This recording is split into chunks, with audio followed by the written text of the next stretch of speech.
Hello दोस्तों, स्वागत है आपका। तो दोस्तों, कैसे हैं आप सभी। आशा करती हूँ आप सब बिल्कुल ठीक होंगे।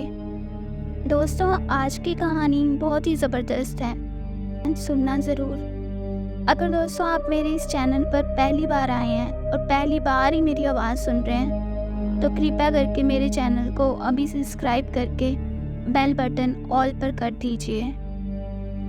साथ ही दोस्तों, अगर आप चाहते हैं कि मैं आपकी कहानियों को अपनी आवाज़ दूं, तो आप मुझे इंस्टाग्राम पर मैसेज भी कर सकते हैं। मेरी इंस्टा आईडी आपको डिस्क्रिप्शन में मिल जाएगी। दोस्तों, ये कहानी दिवाली की उस रात की है जो जिसके साथ भी बीते वो बेहद डर जाए।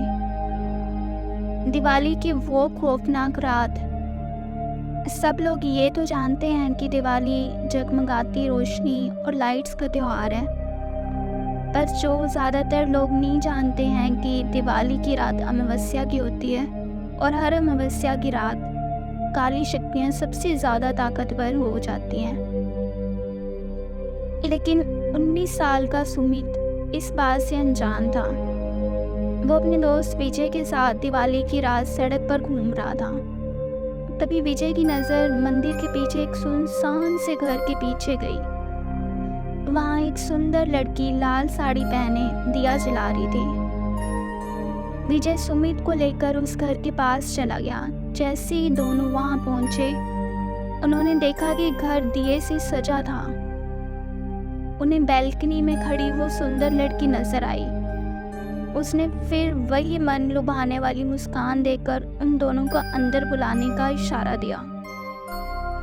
घर अंदर से भी उतना ही खूबसूरत सजा हुआ था जितना कि बाहर से।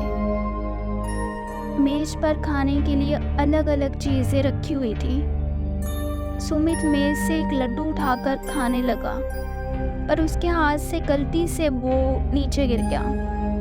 जैसे ही सुमित लड्डू उठाने के लिए नीचे झुका तो उसने देखा कि मेज के नीचे एक भयानक काली परछाई थी जो सुमित को देखते ही कहीं गायब हो गई। सुमित जैसे ही विजय को ये बताने ऊपर उठा, उसने देखा कि विजय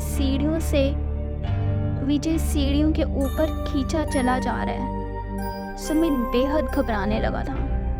फिर अचानक घर में पायल की आवाज़ें आने लगी, जैसे कि कोई लड़की एक कमरे से दूसरे कमरे में जा रही हो। सुमित उस आवाज़ के पीछे सीढ़ियों के ऊपर चला गया, लेकिन ऊपर जाते ही उस कमरे के अंदर पंखे से लटकी हुई एक लाश दिखी।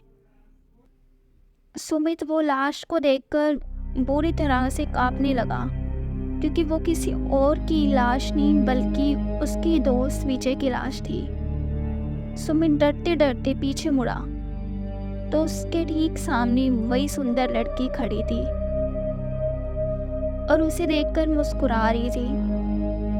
पर इस बार सुमित को वो मुस्कान मन लुभाने वाली नहीं बल्कि बेहद डरावनी लग रही थी।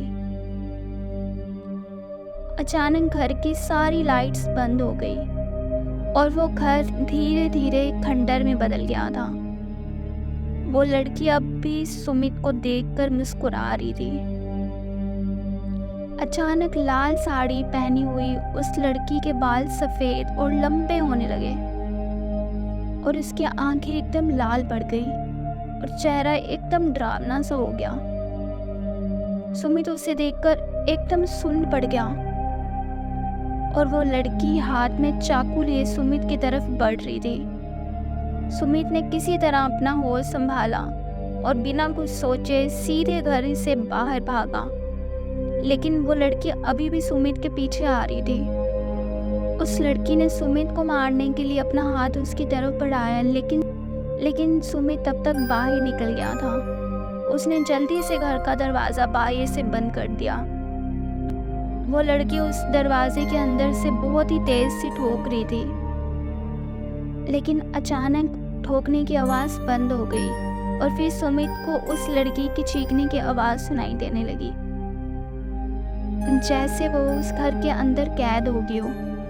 सुमित वहां से जल्दी से निकला और घर जाकर चुपचाप सो गया। अगली सुबह जब सुमित उठा तो उसकी माँ ने बताया कि उसका दोस्त विजय कल से लापता है। तब सुमित ने पूरा किस्सा सुनाया अपनी माँ को। माँ ने उससे कहा कि कई साल पहले दिवाली की रात एक लड़की ने उस घर में आत्महत्या की थी। तब से उसकी आत्मा उसी घर में भटकती रहती है। किसी को भी कभी पता नहीं चल पाया कि उसने आत्महत्या क्यों की थी, और इस घर में कोई भी नहीं चाहता। ये बात सुनकर सुमित पूरी तरह से हिल गया और वो ये यकीन करना चाहता था कि जो भी उसके साथ हुआ वो बुरा सपना था। पर उस रात के बाद उसका दोस्त विजय कभी वापस नहीं आया, और सुमित को आज भी दिवाली की वो खौफनाक रात और उस लड़की की भयानक चीखें सोने नहीं देती। आशा करती हूँ दोस्तों आपको ये कहानी बेहद पसंद आई होगी।